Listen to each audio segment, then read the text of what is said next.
Welcome to special analysis. నేను రమా మండవ. అనాలిసిస్లో భాగంగా ఈరోజు మనం తీసుకోబోతున్న టాపిక్ ఏంటంటే జగన్కు షాక్ ఇచ్చిన కేవీపీ అని చెప్పి కూడా మనం టైటిల్ పెడతాం జరిగింది. ఇక్కడ జగన్కు కేవీపీ ఎలాంటి షాక్ ఇచ్చారు, ఏం షాక్ ఇచ్చారు, ఇదైతే మాత్రం చాలా ఒక ఆసక్తికరమైన అంశమే అని చెప్పుకోవాలి. ఎందుకంటే కేవీపీ రామచంద్రరావు ఆయన వైఎస్కు చాలా అత్యంత సన్నిహితుడు. వైఎస్కి క్లాస్మేట్ కూడా. వాళ్ళిద్దరూ కలిసి డాక్టర్ కలిసి చదువుకున్నారు ఉమ్మడిగా. దెన్ వైఎస్ చనిపోయిన తర్వాత కూడా ఇక వైఎస్ బతికున్న సమయంలో ఏ స్థాయిలో అయితే వైఎస్ టార్గెట్ అవుతూ వచ్చారో ప్రతిపక్షాలకి, అదే స్థాయిలో కేవీపీ లాంటి వాళ్ళు కూడా టార్గెట్ అవుతూ వచ్చారు. ఎప్పుడైతే కేవీపీ మీద విమర్శలు వచ్చినా వైఎస్ రాజశేఖర రెడ్డి మాత్రం తన స్నేహాన్ని, తన సాన్నిహిత్యాన్ని కేవీపీతో అలాగే కొనసాగిస్తూ వచ్చారు. ఒక దశలో చెప్పాలంటే కేవీపీని ఆత్మబంధువు అంటూ కూడా వైఎస్ మాట్లాడారు. అప్పటి నుంచి కూడా వైఎస్ రాజశేఖర రెడ్డి అనుచరులు కానీ, ఆయన్ని ప్రత్యర్థులు కానీ చాలాసార్లు సెటరిక్గా ఆయన్ని కేవీపీని వైఎస్ ఆత్మ అంటూ కూడా పిలిచేవాళ్ళు. వైఎస్ కేసులకు సంబంధించి ఏదైతే ఆయన చనిపోయిన అనంతరం జగన్మోహన్ రెడ్డి మీద ఉన్న కేసుల గురించి కొన్నిసార్లు కేవీపీ పేరు వినిపించినప్పటికీ కూడా వైఎస్కు సంబంధించి, ఆయన ప్రభుత్వానికి సంబంధించి జరిగిన అవినీతి మీద కేసులు వినిపించినా కూడా ఎక్కడా కూడా ఏదైనా సరే ప్రత్యర్థులు ఆయన ఎప్పుడు కూడా వైఎస్ ఆత్మ అంటూ కూడా అదే స్థాయిలో ఆయన సంబోధిస్తూ వచ్చేవాళ్ళు. ఈ వీడియో మీకు నచ్చినట్లయితే please share, like and subscribe R24 Telugu. అంత సాలిడ్ పర్సన్గా వైఎస్ కోసం నిలబడిన వ్యక్తి అంటే నిజంగా ఆత్మలాగే వ్యవహరిస్తూ వచ్చారు. సో ఆ స్థాయిలో సాలిడ్గా నిలబడిన ఒక వ్యక్తి అంటే కేవీపీ అనే చెప్పాలి. ఇంకా ఆ తర్వాత రోజుల్లో జగన్మోహన్ రెడ్డి పార్టీ పెట్టిన తర్వాత కేవీపీ లాంటి వాళ్ళని జగన్మోహన్ రెడ్డి దూరం పెట్టారు. ఎప్పుడు దగ్గరకు తీసుకొని లేకపోతే తన తండ్రి తరహాలో ప్యాంపర్ చేసే ప్రయత్నం అయితే చేయలేదు. జగన్మోహన్ రెడ్డి కొత్త పార్టీ పెట్టి అటు కాంగ్రెస్ నుంచి, టీడీపీ నుంచి మెజారిటీ నేతలు ఆయన వెంట వెళ్ళినా బట్ కేవీపీ లాంటి వాళ్ళని మాత్రం ఆయన దగ్గరకు తీసుకోలేదు. కేవీపీ లాంటి వాళ్ళు అప్పటి నుంచి కూడా, ఆయన రాజ్యసభ సభ్యుడిగా ఉన్నారు ఆ రోజున, అప్పటి నుంచి కూడా కాంగ్రెస్లోనే ఆయన కొనసాగుతూ వచ్చారు. ఇక రాష్ట్రం విడిపోయినప్పుడు సమైక్యాంధ్ర తరపున ఫ్లెక్సీలు పట్టుకోవడం దగ్గర నుంచి అనేక ఇష్యూల్లో మౌనంగా అయినా సరే పార్లమెంట్ ముందు తను నుంచొని మరి చాలాసార్లు నిరసన తెలిపారు. పలు ఇష్యూస్లో కూడా, విభజన హామీల విషయంలో కూడా. అయితే ఎప్పుడు కూడా జగన్మోహన్ రెడ్డిని అటు ప్రతిపక్షంలో ఉన్నప్పుడైనా అండ్ దెన్ ఇటు అధికార పార్టీలో ఉన్నప్పుడు, అధికారంలో జగన్మోహన్ రెడ్డి సీఎంగా ఉన్నప్పుడైనా కేవీపీ ఇప్పటిదాకా మనం చూస్తే ఈ 10 ఏళ్లలో ఎక్కడా కూడా జగన్మోహన్ రెడ్డిని టార్గెట్ చేస్తూ ఆయన ఒక మాట మాట్లాడిన సందర్భం కూడా మనం చూడం. అనేక సందర్భాల్లో ఆయన అటు షర్మిలాతోని, అటు విజయమ్మతోని కూడా ఇన్ని రోజులుగా ఒక అసోసియేషన్ ఉంది. బట్ ఆ క్లోజ్నెస్ని అయితే అలాగే మెయింటైన్ చేస్తూ వస్తున్నారు ఆ ఫ్యామిలీతో, ఎక్సెప్ట్ జగన్మోహన్ రెడ్డి ఫ్యామిలీ.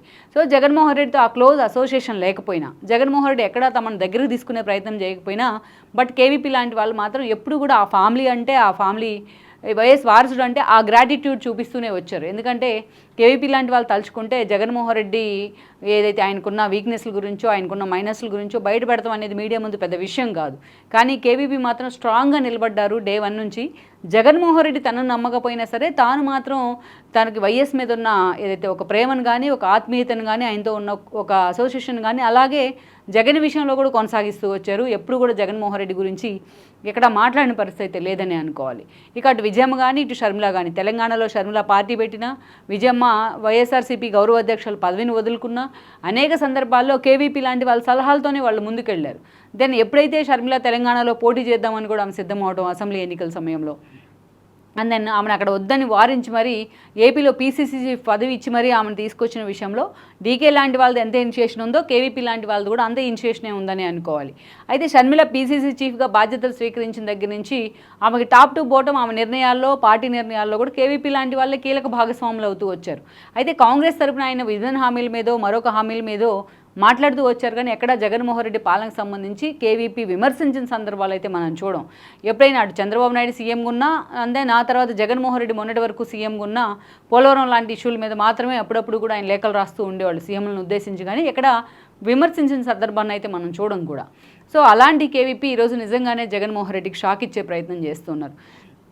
అదే ఒక్కసారి టైం బ్యాడ్ వచ్చిన తర్వాత వరుసగా అలాంటి ఇష్యూలే మనకు ఎదురవుతూ ఉంటాయి చాలాసార్లు. సో జగన్మోహన్ రెడ్డికి ఇప్పుడు నిజంగానే టైం బ్యాడ్ నడుస్తోంది. అందుకే ఈ రోజున 11 సీట్లకి కనీసం ప్రతిపక్ష హోదా కూడా దక్కించుకోలేని పరిస్థితులకు తాను పరిమితం అయితే, అదే స్థాయిలో ఏదైతే తనకి ఊహించని షాకులు కూడా తగులుతున్నాయి.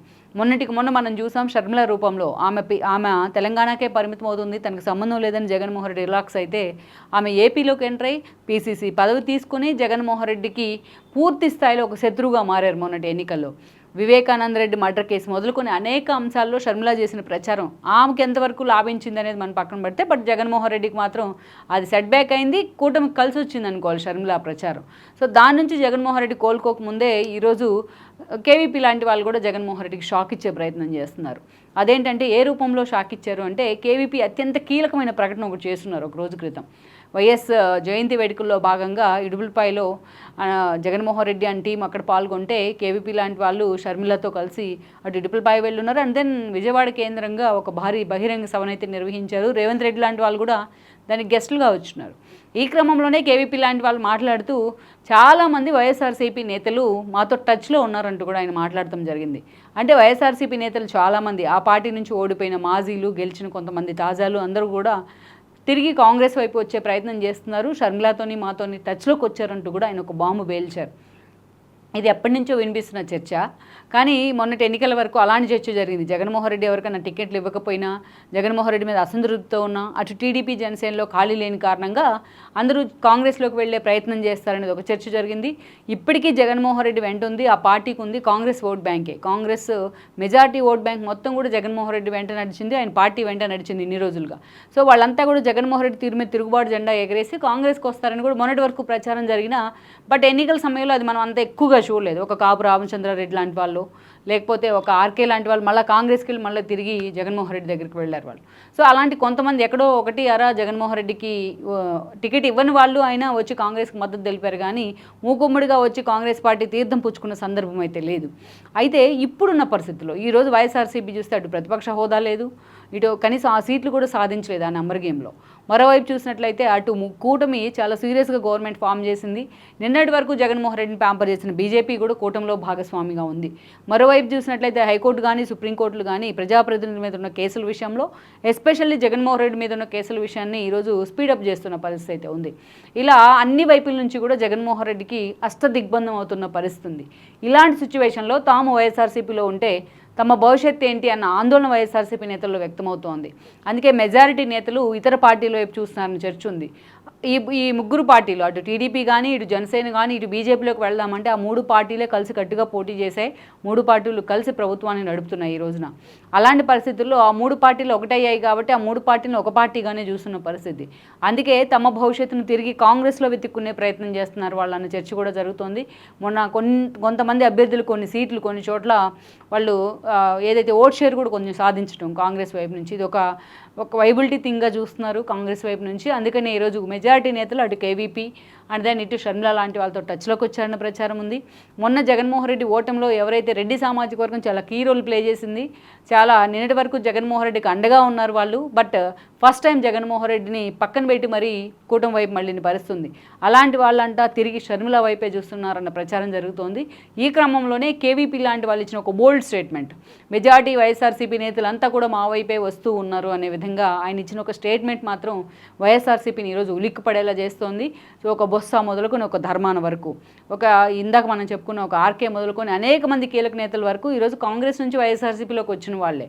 సో వాళ్ళంతా నిజంగా ఈరోజు తిరిగి షర్మిల వైపు లేకపోతే కాంగ్రెస్ వైపు చూసినట్లయితే వైఎస్ఆర్సీపీ పూర్తిగా ఖాళీ అవుతుందని కూడా మనం చెప్పుకోవచ్చు. సో ఇలాంటి పరిస్థితుల్లో నిజంగానే కేవీపీ లాంటి వాళ్ళు ఇన్ని రోజులు ఒక ఎత్తు, ఇప్పుడు షర్మిల రూపంలో వైఎస్కి నిజమైన వారసురాలు షర్మిల అనే విధంగా నిలబడిన తీరు కానీ, అలాంటి వాళ్ళు షర్మిలాని ప్రొజెక్ట్ చేస్తున్న తీరు కానీ, అట్ ద సేమ్ టైం కాంగ్రెస్ని ఏపీలో తిరిగి నిలబెట్టాలనే వాళ్ళ ఇది పూర్తి స్థాయిలో ఒక టార్గెట్ పెట్టుకుని మరీ పనిచేస్తున్న తీరు కానీ మనం చూస్తున్నాం. ఈ క్రమంలోనే కేవీపీ లాంటి వాళ్ళు చేసిన కామెంట్స్ మాత్రం ఈరోజు జగన్మోహన్ రెడ్డిని డిఫెన్స్లో పడేస్తున్నాయని మనం చెప్పుకోవచ్చు. ఈ వీడియో మీకు నచ్చినట్లయితే please share, like and subscribe R24 Telugu.